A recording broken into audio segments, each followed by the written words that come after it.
वाला जाति का मुसलमान था, नाम था बिस्मिल्लाह खां। बड़ी अच्छी शहनाई बजाता था। राष्ट्राध्यक्ष ने 2 घंटा में असेंबली में बैठा कर शहनाई सुना और शहनाई सुनने के बाद कहा, ए बिस्मिल्लाह खां, तुम यहीं रुक जाओ, तुम्हारे लिए एसी का बंगला बनवा दूंगा, लग्जरी गाड़ी खड़ी कर दूंगा, तुम रोज मुझको शहनाई सुनाना। बिस्मिल्लाह खां ने कहा, राष्ट्राध्यक्ष महोदय, मैं एक काम करता हूँ, पहले बाबा विश्वनाथ जी को शहनाई सुनाता हूँ, बाद में दूसरे को सुनाता हूँ। कहा, कोई बात नहीं है, हमारे यहाँ से कारीगर जाएंगे, बाबा विश्वनाथ जी का मंदिर देख कर आएंगे, वैसा भव्य नव्य मंदिर भी बनवा दूंगा, उनको सुनाना, बाद में मुझको सुनाना। हाथ जोड़कर बिस्मिल्लाह खां ने कहा, राष्ट्राध्यक्ष महोदय, मैं एक काम और करता था, वही पूरा कर देते तो मैं रुक जाता। कहा, क्या करते थे? कहा, पहले मैं गंगा में स्नान करता हूँ, बाद में बाबा विश्वनाथ जी को शहनाई सुनाता हूँ, ताकि धरती पर गंगा आ जाए तो मैं रुक जाऊं। राष्ट्राध्यक्ष ने कहा, हमारे यहाँ के पुरखा पुरनिया चले गए, इस धरती पे गंगा को नहीं ला पाए तो मैं कहां से ला पाऊंगा। तब बिस्मिल्लाह खां ने कहा, ए राष्ट्राध्यक्ष महोदय, जिस धरती पर भगवान के चरणारविंद से निकली हुई गंगा बहना न स्वीकार करती हो, उस धरती पर बिस्मिल्लाह का मरना भी स्वीकार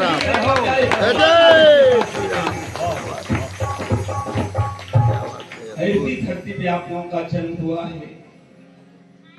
दूसरा पग भगवान ने बढ़ाया, नीचे की ओर ले गए, तल वितल सुतल महातल रसातल पाताल लोक तक भगवान ले गए। 2 ही पग में 14 भुवन को नाप लिया है परमात्मा ने।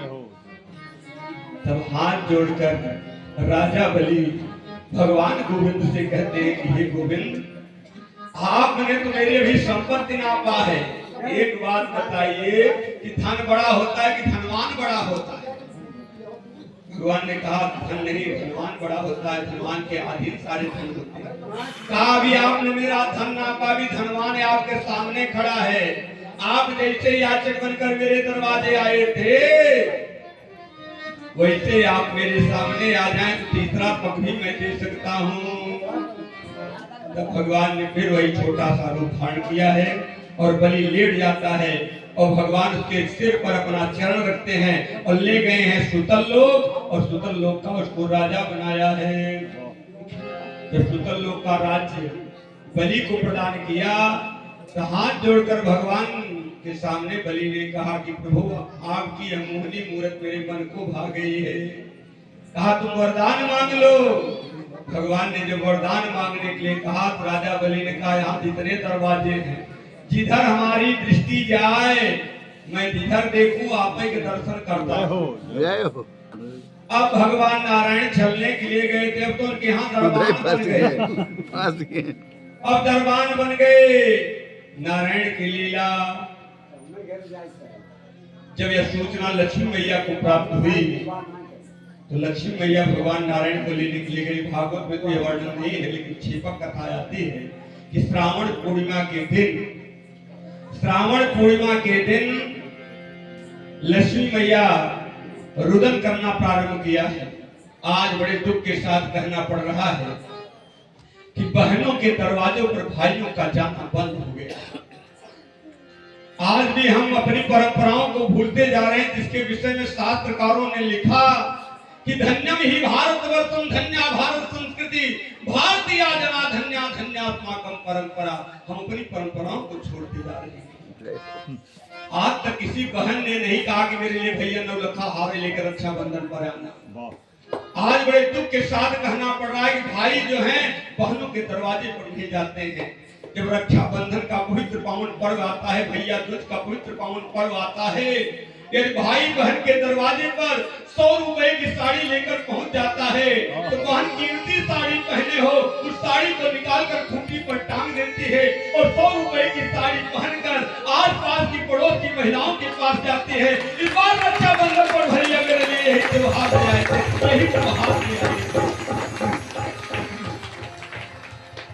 किसी बहन ने भाई से नवलखा हार नहीं मांगा, लेकिन आज बड़े दुख के साथ कहना पड़ा है भाइयों का बंधुओं के यहाँ जाना काम होता जाना। रक्षाबंधन की पवित्र पावन पर्व पर लक्ष्मी मैया ने रुदन किया। जब लक्ष्मी मैया रुदन किया तो बलि आया। कहा, बहन क्यों रो रही हो? और फूट फूट कर लक्ष्मी जी रोने लगी। फिर राजा बलि ने कहा कि बहन तुम रो क्यों रही हो? कहा अरे रक्षाबंधन का पवित्र पावन पर्व है। यदि किसी बहन के पास भाई नहीं होता है तो एकांत कमरे में जाती है और कन्हैया से रो रो करके कहती है कि एक परवरदिगार एक विधाता, आज तूने मेरे लिए कोई भाई नहीं दिया, आज रक्षाबंधन का पवित्र पावन पर्व है, मैं किसकी कलाई में राखी बांधूंगी? एक विधाता तूने भाई को प्रदान किया, तूने भाई को प्रदान किया। लक्ष्मी मैया भी रोते हुए कहते हैं कि मेरे पास कोई भाई नहीं, किसकी कलाई में मैं रक्षा सूत्र बांधूं। राजा बलि ने अपना हाथ बढ़ा दिया, कहा बहन राजा सभी वर्गों का बंधु कहा जाता है, तो मेरी कलाई में रक्षा सूत्र बांधो। रक्षा सूत्र बांधा है लक्ष्मी जी ने। तब से रक्षा सूत्र बांधते समय बलि का नाम लेकर एक मंत्र बना, एन बद्धो बलि राजा, कि एन बद्धो बलि राजा दानवेंद्रो महाबल तेर त्वाम प्रतिबंधना में रक्षे वाचल वाचल। यही मंत्र बोलकर आज भी रक्षा सूत्र बांधा जाता है। रक्षा सूत्र बांधा है। राजा बलि बड़ा प्रसन्न हुआ, कहा बहन तुम्हारी जो इच्छा हो उसको मांग लो। अच्छा भाइयों को भी कह देना चाहिए बहनों से कि जो इच्छा हो उसको मांग लो। बहन बहुत संतोषी होती है। लक्ष्मी जी ने कहा कि भैया तेरा धन नहीं चाहिए, तेरा वैभव नहीं चाहिए, जिस प्रकार से आपकी रक्षा के लिए मैंने आपके हाथ में रक्षा सूत्र बांधा है, उसी प्रकार से मेरी रक्षा के लिए कि जो आपके यहाँ दरबान बनकर नारायण टहल रहे हैं, इन्हीं को आप मुझे प्रदान कर दीजिए। तो भगवान नारायण को सहस्त्र राजा बलि ने दिया है। लक्ष्मी नारायण भगवान ने अपना चतुर्भुज रूप सिखाया है। राजा बलि को आशीर्वाद दिया कि वर्ष में 4 महीने में आपके यहाँ आकर वास किया करूंगा। आज भी संत महापुरुष चातुर्मास मनाते हैं।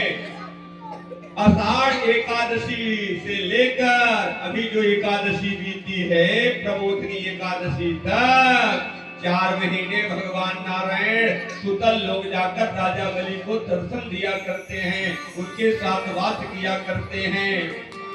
प्रेम को अंधगंध भगवान की।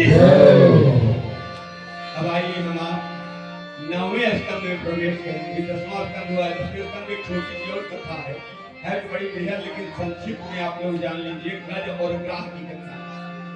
क्योंकि जब रावत को श्राप दिया कि श्रीहीन हो जाओ, बलशाली था, लेकिन जिस समय सरोवर में स्नान करने के लिए गया तो सरोवर में स्नान करते करते सरोवर में जितने पुष्प लगे थे सारे पुष्पों को फेंकने लगा, उखाड़ने लगा। जब उखाड़ने लगा मदमस्त, तब उसी में एक अजगर ने उसके पैर को पकड़ा। जब उसके पैर को ग्राह ने पकड़ा और पकड़कर अपनी ओर खींचने लगा, पहले तो अपनी पूरी शक्ति लगाया, जब पूरी शक्ति छीड़ हो गई तो हथेलियों को इशारा किया, हथेलियों ने भी अपनी सूंड लगाई और सूंड लगाकर अपनी तरफ खींचना प्रारंभ किया। लेकिन देखते ही देखते वह डूबने की कगार पर आ गया, तो हथेलियों ने साथ छोड़ दिया। यही समस्या जटिल होती है हमारे जीवन काल में। जब तक मनुष्य अपने बल और पौरुष से परिवार का भरण पोषण करता है, परिवार के सदस्य के साथ लगे रहते हैं, और जब किसी काम का नहीं हो जाता है, एक जगह भैया जी के पास आई एक माता, कही कि हमारे सासू बहुत दिना से जिए, कहीं महाराज उनका कागज कहाँ है? रानसा अरे देखा महाराज उनका कागज वहां कहाँ है?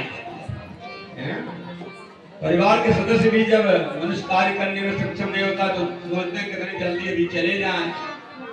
पहले लोग दवा करेंगे, जब ठीक नहीं होने में भगवान ने उठा लेकर बड़ी कृपा करेंगे, साथ छोड़ दिया। जब कोई सहारा नहीं रह गया तब मदमस्त गजराज ने भगवान की स्तुति किया है।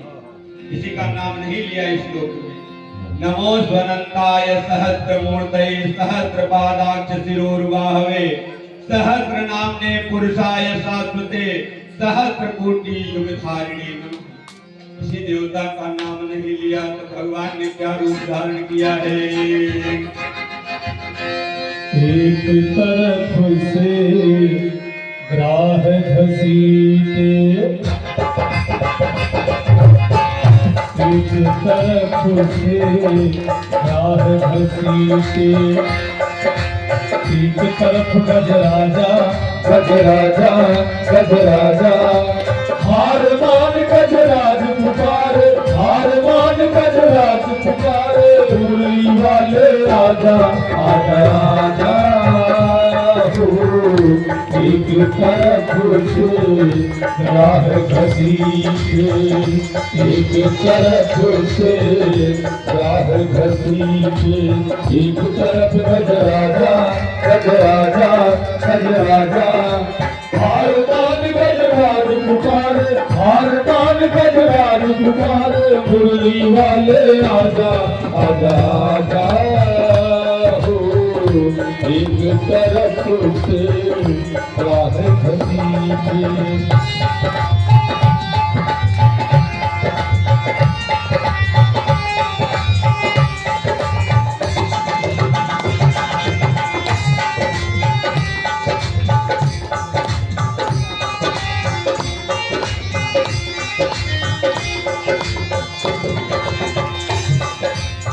लेकर पुष्प कमल का उसने ऊपर सूर्य उठाया, लेकर पुष्प कमल का उसने ऊपर सूर्य उठाया, पल ही पल विनती करके नयनों से नीर बहाया, पल ही पल विनती करके नयनों से नीर बहाया, ऊपर सूर्य उठाया नयन नीर बहाया, ऊपर सूर्य उठाया नयन नीर बहाया, जल में मुझको खींच रहा है, जल में मुझको खींच रहा है, जल में मुझको खींच रहा है,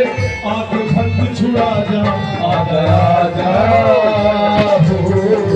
एक तरफ से राह घसीटे, एक तरफ से राह घसीटे, एक तरफ गजराजा गजराजा गजराजा, हार मान गजराज पुकारे, हार मान पुकारे, मुरली वाले दया दया दया हो। एक तरफ से राह घसीटे, जैसे गजराज ने कमल का पुष्प उठाया, करुणा भरी पुकार सुने प्रभु ते क्षण दौड़े आए, करुणा भरी पुकार सुने प्रभु ते क्षण दौड़े आए, बोल करुण बाधन को प्रभु जी लगे पार है भाए, छोड़ करुण वाहने को प्रभु जी नंगे पाव सिधाए,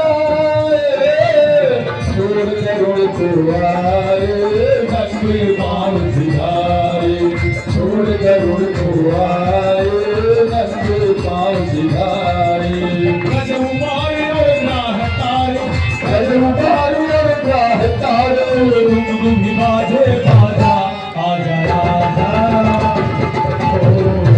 एक तरफ से राह घसीटे, एक तरफ से राह घसीटे, एक तरफ गजराजा गजराजा गजराजा, हार मान गजराज पुकारे, हार मान गजराज पुकारे, मुरली वाले आजा आजा आजा हो। एक तरफ से राह घसीटे, सुंदर से भाव पर छोटा वाला रुद्र आपकी तरफ से, रुद्र की तरफ से 201 रुपए का पुष्प भगवान के चरणों में भजन के माध्यम से समर्पित होता है। और श्री संतोष जायसवाल आपके द्वारा 101 रुपए का पुष्प गजराज इस प्रार्थना पर भगवान के चरणों में समर्पित होता है। कन्हैया सभी की मंगल कामना पूर्ण करे। हार मान गजराज पुकार, हार मान गजराज पुकार, रुई वाले आजा आजा आजा, एक तरफ से राह फकीर।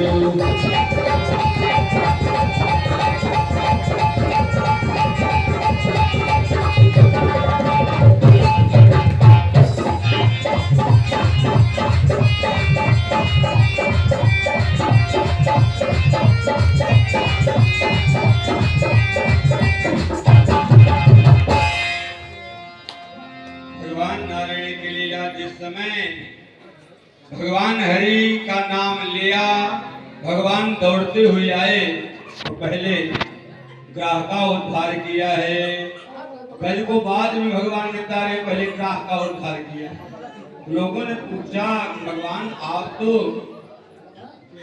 गजराज जी ने पुकारा लेकिन आपने ग्राह का उद्धार पहले क्यों किया? तब भगवान कहते हैं कि दुनिया वाले कान खोल करके सुने और आंखों से देखें कि जो व्यक्ति मेरी पहुंच तक नहीं पहुंच सकता है, यदि मेरे भक्त का भी चरण पकड़ ले तो पहले मैं उसका उद्धार करता हूँ, बाद में अपने भक्तों का उद्धार करता हूँ, पहले मैं उसका कल्याण करता हूँ। नारायण की लीला। आइए हम आप 9वें स्कंद में प्रवेश करते हैं। इसके पूर्व जन्म का वृत्तांत है, शेष चर्चाएं कल की जाएं क्योंकि भगवान के प्राकट्य तक पहुंचना है, समय भी अपनी बात गति की ओर चल रहा है। 9वें स्कंद में 24 अध्याय हैं। 12 अध्याय में सूर्य वंश का वर्णन है और 12 अध्याय में चंद्र वंश का वर्णन है।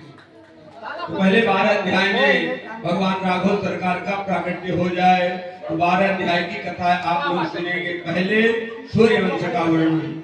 सूर्य वंश में भगवान नारायण के नाभि कमल से ब्रह्मा की उत्पत्ति हुई, उन्हीं के बेटा हुए मरीचि, मरीचि के बेटा हुए कश्यप और कश्यप के बेटा हुए विवस्वान, जिनसे चला सूर्यवंश।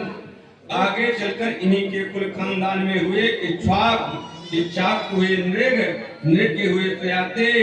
आगे चलकर इन्हीं के कुल खानदान में हुए नभग जी और नभग से हुए नाभाग और नाभाग के आगे चलकर उन्हीं के कुल खानदान में परम भागवत अम्बरीश जी का प्रादुर्भाव हुआ। अम्बरीश जी ऐसे संत महात्मा हैं, जैसे कभी आप लोगों को दर्शन करने का मौका लगे तो महाराष्ट्र में सोलापुर जिले में वारसी तहसील है। वारसी तहसील में सबसे पहले कलयुग के सुखदेव कहे जाने वाले डोंगरे महाराज जी की कथा हुई थी भगवंत मंदिर पर। इतना चढ़ावा चढ़ा था डोंगरे महाराज जी की पुस्तक छपी है गीता पे। गोरखपुर वालों ने भागवत नवनीत के नाम से छापा है, अन्य प्रेस वालों ने उसको भागवत रहस्य के नाम से छापा है। डोंगरे महाराज जी की पहली कथा वहीं भगवंत मंदिर पर हुई। उसी भगवंत मंदिर पर इतना चढ़ावा आया कि आज भी वहां भंडारा चल रहा है, भंडारा कभी बंद नहीं हुआ। वहीं ये अम्बरीश जी का क्षेत्र कहा जाता है। अम्बरीश ऋषि जी वहीं एकादशी का व्रत करते थे। सूर्यवर्ती चक्रवर्ती सम्राट एक दिन भोजन करने बैठा तो लगे उनकी आंखों से झरझर अश्रु की धारा करने। रसोइये ने पूछा कि हे राजन क्या हुआ, आज आप रो क्यों रहे हैं? तब राजा ने कहा कि ये रसोइये, आज की रोटी मेरे गले में कड़ रही है। आज तूने किस आटे से रोटी बना दिया है कि रोटी मेरे गले में गड़ रही है? कहा राजन आप इतना सुकुमार हो गए कि आपके गले में रोटी गड़ रही है। कहा जिस रोटी आटे से तुमने बनाया है जब मेरे गले में गड़ रही है, तो जिस परमात्मा को मैंने भोग लगाया, जिस नारायण को भोग लगाया, उनको कितना कष्ट हुआ होगा, यही सोच कर मेरे आंखों से आंसू की धारा बह रही है। उसी दिन से एक चक्रवर्ती सम्राट अपने हाथ से भगवान के लिए चकिया चलाकर जाता, चलाकर भगवान के लिए पीसने लगा। पिसा चकिया चला रहे थे अम्बरीश जी और हाथ में पकड़ लिए हैं और पकड़ कर घुमा रहे हैं और क्या कर रहे हैं। कवि लिखता है कि उर्मी भगवान का ध्यान धरे, चकिया सोई जाई चलावन लागे। भाल से बिंदु चुए श्रम के, रतना रुचि राम कहे अनुरागे। यही बाती कोई भक्त की देखी दर्शा प्रभु, नैनन निर्वाहन लागे। पंख बनाए पीताम्बर का, आप ही जाई डुलावन लागे। पंख बनाई पीताम्बर के प्रभु, आप ही जाई डुलावन लागे। पंख बनाई पीताम्बर के प्रभु, आप ही जाई डुलावन लागे। जिस समय चक्रवर्ती सम्राट अपने हाथ से चकिया चला रहा है तो भगवान गोविंद शरण में हुआ, पीछे से जाकर पीताम्बर के चरणा धरने लगे। अम्बरीश जी एकादशी का व्रत करते थे। एकादशी के व्रत करने का यह प्रभाव हुआ कि एक दिन दुर्वासा जी उनके यहाँ पधारे। जब दुर्वासा जी उनके यहाँ पधारे तो नारायण की लीला एकादशी का पारण द्वादशी में किया जाता है। एकादशी का पारण द्वादशी में किया जाता है। तो अम्बरीश जी कहते हैं अभी द्वादशी व्यतीत हो जाएगी, मैं पारण करना चाहता हूँ। इसी समय दुर्वासा जी आ गए, कहा रुक जाओ, मैं स्नान करके आता हूँ तब पारण साथ में करेंगे। अब दुर्वासा जी स्नान करने के लिए चले गए।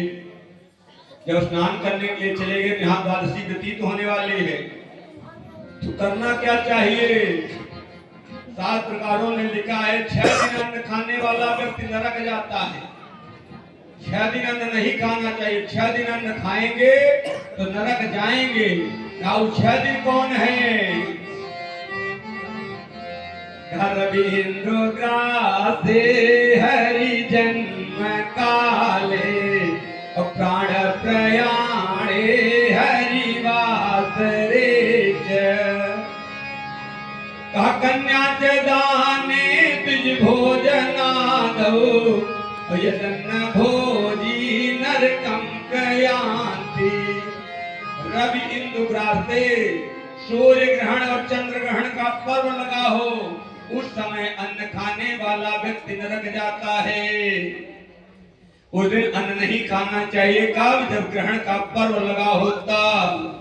दूसरा, रविंद्र गाते हरि जन्म काले, भगवान का जिस दिन जन्मोत्सव हो, जन्माष्टमी के दिन, रामनवमी के दिन, शिवरात्रि के दिन, इस दिन अन्न नहीं खाना चाहिए। अन्न खाएंगे तो नरक जाएंगे। रवि इंदु गाते हरि जन्म काले, प्राण प्रयाण समय, किसी निकट संबंधी के मृत्यु का समाचार सुन ले, उस दिन अन्न नहीं खाना चाहिए। किसी निकट संबंधी के मृत्यु, तो लोग जाते समय देखते जाते हैं ढाबा उबा कहाँ है, रास्ते में कौड़ी पकौड़ी छानते जाते हैं, उनको मालूम नहीं है, नरक जाएंगे, अन्न खाएंगे। रवि इंदु गाते हरि जन्म काले, प्राण प्रयाणे हरिवासरे च। हरिवासरे माने एकादशी के दिन 8 वर्ष से लेकर 80 वर्ष तक हर व्यक्ति को एकादशी का व्रत करना चाहिए। एकादशी के दिन अन्न नहीं खाना चाहिए। अन्न खाएंगे तो नरक जाएंगे। रवि इंदु गाते हरि जन्म काले, प्राण प्रयाणे हरिवासरे च। कन्या च दाने, जिस दिन कन्या दान देना हो उस दिन अन्न नहीं खाना चाहिए। लेकिन स्त्रियां करती क्या है, अरे महाराज वर दे के भूखा रह गया, वर दे। हम कहा इतना दिन अन्न खाओ तुम्हारे प्राणांत ले दिया, अन्न खाओ प्राणांत चला जाए, तुम्हारा सस्ता प्राण है। खूब फलाहार कीजिए, खूब फल खाइए, आलू खूब खाइए, लेकिन अन्न नहीं खाना है। अन्न खाएंगे तो नरक जाएंगे। द्विज भोजना दो, किसी ब्राह्मण को आपने भोजन का निमंत्रण दे दिया है, तो जब तक ब्राह्मण भोजन ग्रहण कर न ले तब तक अन्न नहीं खाना चाहिए। अन्न खाएंगे तो नरक जाएंगे। यदन्न भोजी नरकम प्रयान्ति। अब विचार किया अम्बरीश जी ने, कहा ब्राह्मण को निमंत्रण दे दिया है और ब्राह्मण विलंब कर रहे हैं। एकादशी द्वादशी व्यतीत होने वाली, पारण कब करूं। जब समस्या जीवन में जटिल हो जाए तो गुरु के पास जाना चाहिए। गुरु आज्ञा करे, ब्राह्मणों के पास जाना चाहिए। ब्राह्मण गुरु जो कहते हैं वही मान लेना चाहिए। गुरुदेव ने कहा एक काम करो, अन्न खाने के लिए द्वेष लिखा गया है, तुम निराजली व्रत हो, तुलसी दल डालकर जल से पान कर लो, तुम्हारा व्रत भंग मान लिया जाएगा, पाप मान लिया जाएगा। नारायण की लीला, एकादशी का पारण किया अम्बरीश जी। उसी समय दुर्वासा जी आए, कहा जल्दी करो, अब द्वादशी व्यतीत हो गई, पारण करना है तुम्हारे लिए तो नहीं, लेकिन हम साधु संतों के लिए तो त्रयोदशी में भी पारण किया जाता है। वैष्णव संप्रदाय वाले त्रयोदशी में पारण करते हैं। अम्बरीश जी ने कहा गुरुदेव कोई बात नहीं, मैंने पारण कर लिया। कहा बिना ब्राह्मण को भोजन कराए तुमने पारण कर लिया। दुर्वासा जी का क्रोध, तुरंत कृत्या को उत्पन्न किया, कहा इसको खा जाओ। अब कृत्या खाने के लिए आगे बढ़ी, हाथ जोड़कर अम्बरीश जी खड़े हैं, लेकिन भगवान के हाथ से सुदर्शन निकला और आकर कृत्या को नष्ट किया है। और वही सुदर्शन लग गया दुर्वासा जी के पीछे। अब दुर्वासा जी भाग रहे हैं, आगे आगे दुर्वासा जी पीछे पीछे। सुदर्शन गए ब्रह्मा जी के पास, ब्रह्मा ने कहा नारायण का आश्रय में कुछ नहीं कर सकता हूँ। गए शिव जी के पास, कहा शिव जी ने कहा नारायण का छोड़ा हुआ आश्रय में कुछ नहीं कर सकता हूँ। विकल की तरफ भ्रमण करते हुए जा रहे थे, नारद बाबा मिल गए, कहा एक काम करो चले जाओ, नारायण की चरण ग्रहण कर लो, तुम्हारा कल्याण हो जाएगा। दुर्वासा जी ने कहा गजब बता रहे हैं नारद जी, उन्हीं का छोड़ा मिसाइल हमारे पीछे लगा है और उन्हीं के पास आप भेज रहे हैं। भगवान ने तो प्रतिज्ञा कर लिया है। क्या प्रतिज्ञा किया? कहा नारायण की शरण ग्रहण कर लोगे, ये दया आ गई तो प्राण बच जाएंगे और नारायण के सन्मुख प्राण निकल जाएंगे तो क्या होगा? भगवान ने तो प्रतिज्ञा किया है कि सन्मुख होई जीव मोहि जगहि सन्मुख होई, जीव मोहि जगहि सन्मुख होई, सन्मुख होई जीव मोहि जगहि सन्मुख होई, जीव मोहि जगहि धन कोटि अघर दासहित गहि जोड़ी अघर दासहित गहि सन्मुख होई। भगवान नारायण की शरण ग्रहण कर लो, कल्याण हो जाएगा। दुर्वासा जी दौड़ते हुए गए, भगवान नारायण के चरणों पर गिर पड़े। भगवान नारायण ने कहा मैं भी कुछ नहीं कर सकता, मैं भी परम स्वतंत्र नहीं हूँ। आज भगवान अपनी स्वतंत्रता स्वीकार करते हैं। कहा अहम भक्त पराधीन, कहा दुर्वासा जी मैं भी भक्तों के अधीन रहता हूँ। भक्त जहाँ कहते हैं वहीं मुझे प्रकट होना पड़ता है। आपने अपराध मेरे भक्त का किया है, उसी के चरणों में जाकर क्षमा याचना करो, हो सकता है आपके प्राण बच जाए। दुर्वासा जी दौड़ते हुए आए, वही आप जाइए वहाँ एक बड़ा सा कुआं है, वही सुदर्शन गिरा है, उसी कुएं में शांत हुआ है। वही उत्तरेश्वर महादेव जी का पवित्र पावन मंदिर बना हुआ है। दुर्वासा जी आए और अम्बरीश जी के चरण को पकड़ना चाहा, अम्बरीश जी ने उठा लिया। कहा गुरुदेव क्या करते हो? कहा ये सुदर्शन मेरे प्राणों को हरना चाहता है। हाथ जोड़कर अम्बरीश ने कहा कि मैंने श्रद्धा भाव से ये एकादशी का व्रत किया हूँ, एकादशी के प्रभाव से हे सुदर्शन तुम शांत हो जाओ। और सुदर्शन जाकर उसी कुएं में गिरा। दुर्वासा जी के प्राणों की रक्षा करते।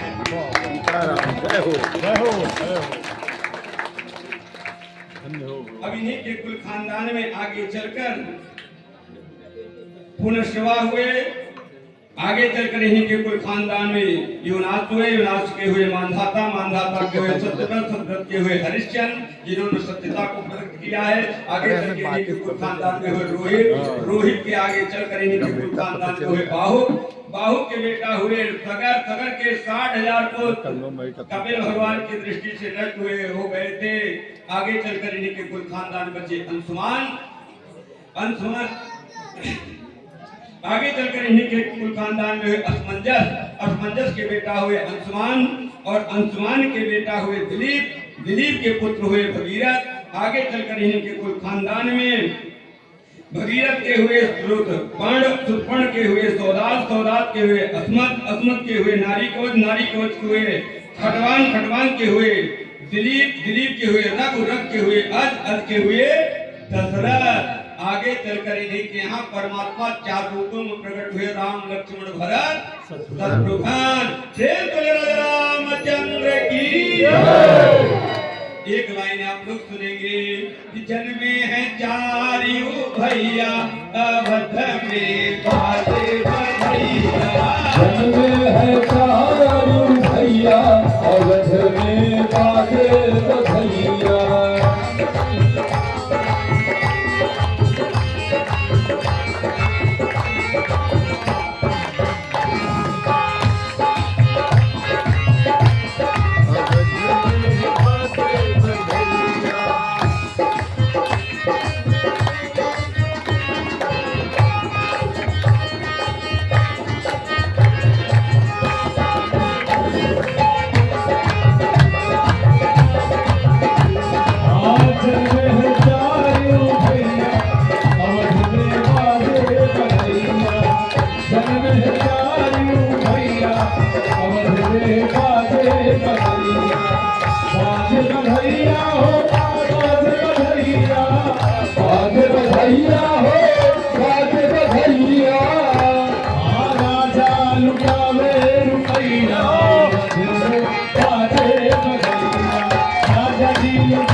चारों भाइयों के साथ भगवान राघव का प्रादुर्भाव हुआ।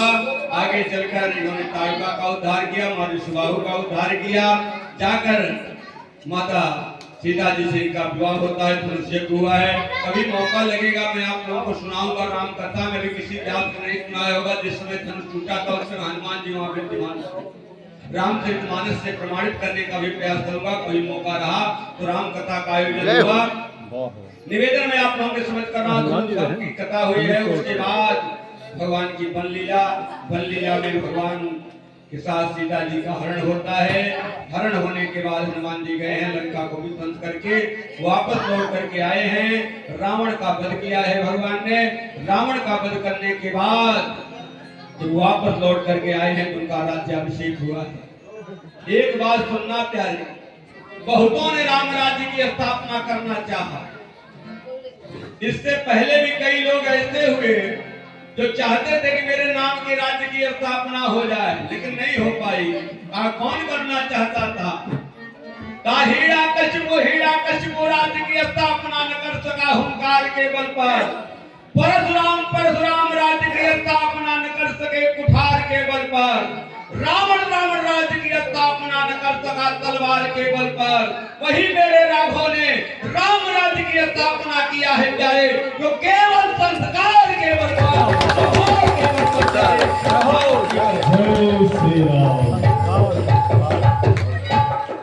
राम राज्य की स्थापना हुई है। भगवान राघव को ही प्रणाम करते हैं, क्योंकि जय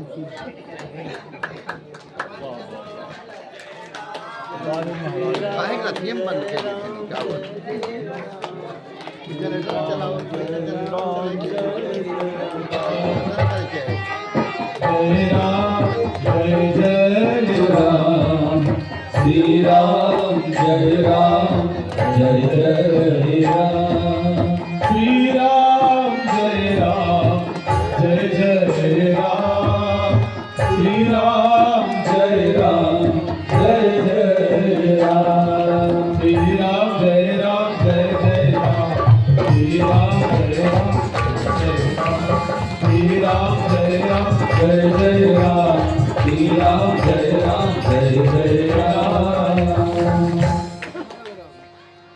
अपार अध्याय में चंद्रवंश का वर्णन है। इन्हीं के कुल खानदान में भगवान नाभि कमल से ब्रह्मा की उत्पत्ति हुई।